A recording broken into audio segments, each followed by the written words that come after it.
Official teaser के बाद KGF chapter 2 की एक और फैन मेड थ्योरी लेकर हम आपके सामने हाजिर हैं।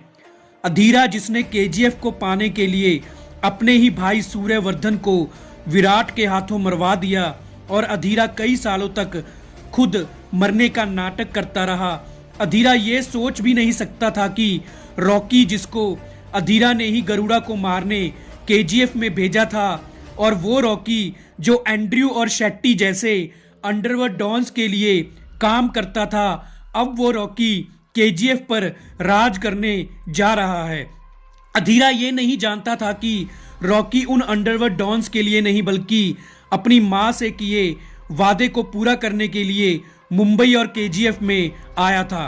अधीरा गरुड़ा के मरते ही अपने आदमियों को केजीएफ में रॉकी को मारने भेज देता है, लेकिन केजीएफ के मजदूर, जो अब केजीएफ के मजदूर नहीं बल्कि केजीएफ के सैनिक बन गए हैं, अधीरा के आदमियों का मुकाबला करते हैं और उनको रॉकी तक नहीं पहुंचने देते।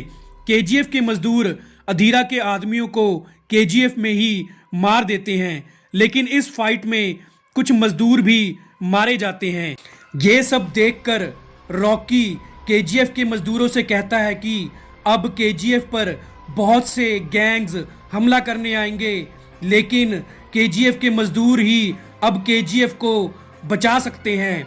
रॉकी मजदूरों से कहता है कि केजीएफ अब सिर्फ गोल्ड माइंस नहीं बल्कि पूरे इंडिया को कंट्रोल करने वाला सेंटर बनेगा। अब रॉकी सेनापति वानरम और उसके सैनिकों को केजीएफ के मजदूर बना देता है और केजीएफ के मजदूरों को कहता है कि वो लोग केजीएफ को अब अपना घर ही समझे। विराट भी अब रॉकी का गुलाम बनकर उसके लिए काम करता है। उधर एंड्रयू, शेट्टी, कमल भी अपने आदमियों को केजीएफ पर हमला करने भेजते हैं, लेकिन रॉकी उन सभी गुंडों को फाइट में हरा देता है। लेकिन रॉकी उन गुंडों को जान से नहीं मारता, क्योंकि अब रॉकी उन गुंडों को ही केजीएफ के मजदूर बना देता है। इसके बाद जो कोई भी केजीएफ पर हमला करने आता है, रॉकी उन सबको केजीएफ में कैद करके माइनिंग करवाने लग जाता है। अब राजेंद्र देसाई अपनी बेटी रीना को, जो अब रॉकी से प्यार करती है, को लेकर केजीएफ आ जाता है। रॉकी रीना से शादी कर लेता है और अब रीना रॉकी के साथ केजीएफ में ही रहती है। क्योंकि रॉकी सबसे ज़्यादा पावरफुल बनना चाहता है, इसलिए रॉकी केजीएफ के गोल्ड को पूरे इंडिया में ही नहीं बल्कि पूरे वर्ल्ड में एक्सपोर्ट करने लग जाता है। रॉकी बड़े बड़े मिनिस्टर्स, ऑफिसर्स और पुलिस को बहुत सारे पैसे और गोल्ड दे देता है, इसलिए कोई भी पुलिस ऑफिसर और मिनिस्टर रॉकी के काम और बिजनेस के खिलाफ नहीं बोलता। इसके अलावा रॉकी केजीएफ के बाहर गरीब लोगों के लिए स्कूल्स और हॉस्पिटल, घर भी बनाकर दे देता है। फिर एक दिन रॉकी को दुबई के इनायत खलील का फोन आता है। इनायत खलील रॉकी के साथ मिलकर बिजनेस करना चाहता है। इनायत खलील रॉकी से कहता है कि अगर रॉकी इनायत खलील को मुंबई पर गोल्ड का बिजनेस करने की परमिशन दे दे तो इनायत खलील रॉकी की मदद केजीएफ को पावरफुल बनाने में करेगा। रॉकी मान जाता है। रॉकी अब दुबई में भी अपना बिजनेस करना शुरू कर देता है। अब सिर्फ इंडिया में ही नहीं बल्कि पूरे वर्ल्ड के लोग रॉकी को जानते हैं। लेकिन फिर जब रमिका सेन प्राइम मिनिस्टर बन जाती है और रमिका सेन कई सालों से केजीएफ के राज का पर्दाफाश करना चाहती थी, इसलिए रमिका सेन प्राइम मिनिस्टर बनते ही सीबीआई की टीम को केजीएफ भेज देती है। लेकिन जब सीबीआई की टीम केजीएफ में इंक्वायरी करने जाती है तो ना तो सीबीआई को वहां रॉकी मिलता है और ना ही केजीएफ का गोल्ड।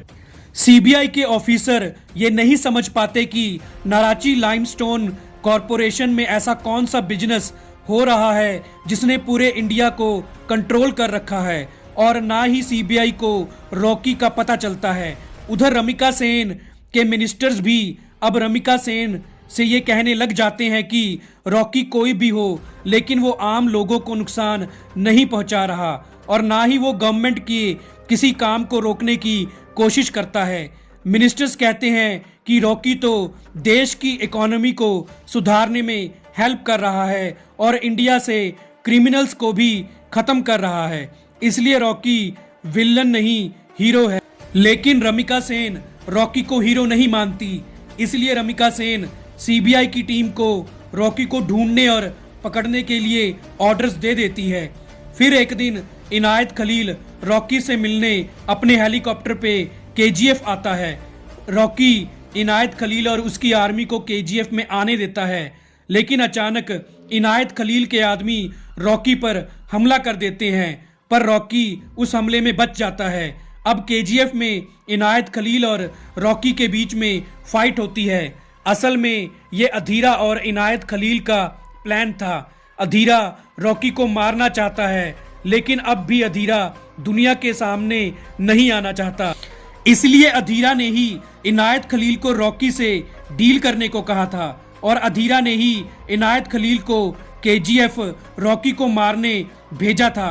इनायत खलील के साथ अधीरा के आदमी भी केजीएफ पर हमला करने आ जाते हैं। अब केजीएफ के मजदूरों और इनायत खलील की आर्मी के बीच जंग होती है और उधर रॉकी और इनायत खलील के बीच फाइट होती है। रॉकी इनायत खलील को मारकर उसके आदमियों को केजीएफ में ही माइनिंग करवाने के लिए कैद कर लेता है। उधर अधीरा को ये पता चल जाता है कि रॉकी ने इनायत खलील को मार दिया है और रॉकी ने अधीरा और इनायत खलील के आदमियों को कैद कर लिया है। अब अधीरा किसी को भी केजीएफ में नहीं भेजना चाहता, बल्कि अधीरा अब खुद जंग की तैयारी करनी शुरू कर देता है।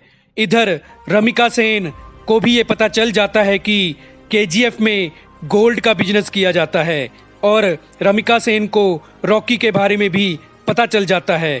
तब रमिका सेन रॉकी के खिलाफ डेथ वारंट इशू कर देती है और केजीएफ पर इंडियन आर्मी का हमला होने वाला होता है।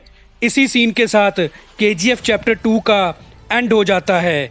इसका मतलब केजीएफ चैप्टर 2 को एक सस्पेंस के साथ एंड कर दिया जाता है, क्योंकि अधीरा के अलावा अभी एंड्रयू शेट्टी, कमल और गुरु पांड्यन जिंदा है और फिल्म की कहानी चैप्टर 2 के साथ ख़त्म नहीं होती और हमको इसके आगे की कहानी भी देखने को मिलेगी। तो दोस्तों, जैसा कि हमने टीज़र में भी देखा है कि अधीरा का चेहरा टीज़र में नहीं दिखाई दिया है, सिर्फ पोस्टर्स में संजय दत्त को एज अधीरा दिखाया गया है। मतलब केजीएफ चैप्टर 2 में भी अधीरा छुपकर ही वार करेगा और चैप्टर 2 के बाद चैप्टर 3 भी आएगा और चैप्टर 3 में ही अधीरा और रॉकी के बीच में फाइट को दिखाया जाएगा। तो दोस्तों, चैप्टर 3 की कहानी हम अपनी अगली वीडियो में अपलोड करेंगे। तो हमारी इस वीडियो को पूरा देखने के लिए आपका थैंक्स।